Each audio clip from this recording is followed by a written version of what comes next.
and everybody came to court with a chalkboard. And we're doing algebra. That is not the problem here now. The problem is, but 1972 was a two-thirds of 1919 states. Now we have a two-thirds of 37 states. It would get us into, or is it because that, according to INEC, that Tinubu won more than 24? What if we had won 20? What if we had won 24 states? What if we had won 24 states? It won't give us problem because based on Awolowo and Shagari, they have ruled that if a person wins a portion of a state, give the person the whole state. Don't count. That's what the government is saying. So even if we have a candidate that wins 2/3 and the 2/3 require us to zero on one state, whether, for example, 2/3 of 37, whatever is 2/3 of 36, as per Awolowo and Shagari, will be considered 2/3 of 37. Because that's what they did. 2/3 of 18 was 12 states. So no. 2/3 of 19. We had 19 states. We didn't have. I'm coming to something now. I'm bringing you something. 2/3 is a mathematical fact that nobody can fight with.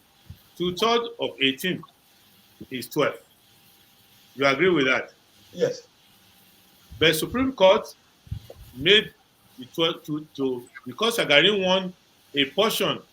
So it's like okay, 2/3 of 12. The 12 is enough to make 2/3 of 19.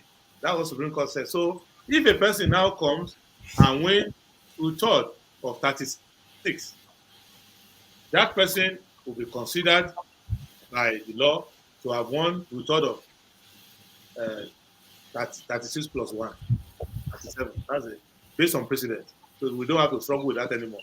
So that's a very based on president, but we have another constitution. We don't have 1979. You can't say president because we're not doing anything with 1979 constitution anymore. No, because any rule prior should be gone. No, that's not how it works. When the court is interpreting, they will read the text first, and if the text needs further interpretation, they will read a similar text, which will call, if you read they will call it impari material rule. I don't want to sound too technical here. It's called impari material rule. That is to say, if there's a legal text or statute or constitution that has the same words and have been interpreted earlier in another constitution or in another country, they will borrow it. It's called impari material rule. That is to say, the same words, exactly the same words, was interpreted before like this. Why should we change it now?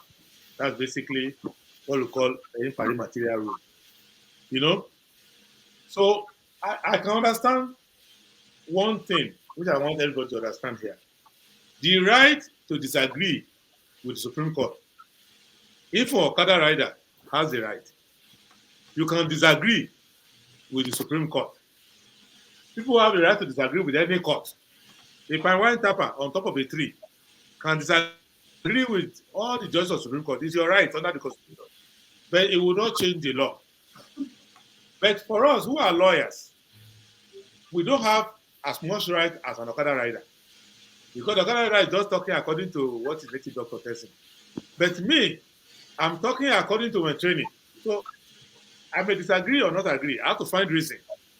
So that is the reason why, if I look at the reasoning, and the reasoning is logical, even if it doesn't favor me, I will be able to advise my client in chamber that this thing will not favor you because this is the interpretation, but we can try and push it. Maybe we can add this one word. But in reality, they are likely to hold this way or that way. So when lawyers go to court and argue, sometimes they're just trying their luck because they know what the judge will say.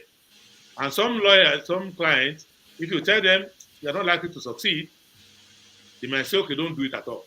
Some might still say, let's just go there at least. We will still use that opportunity to harass them a bit. Even we are going to lose it there. So people have different motives for going to court. So it's not everybody who goes to court that actually believe they can win. Some go and say, people have been accusing me, for example, why did you go to court? People go there for you, at least they will see you fighting. They are fighting. they supported the fighter.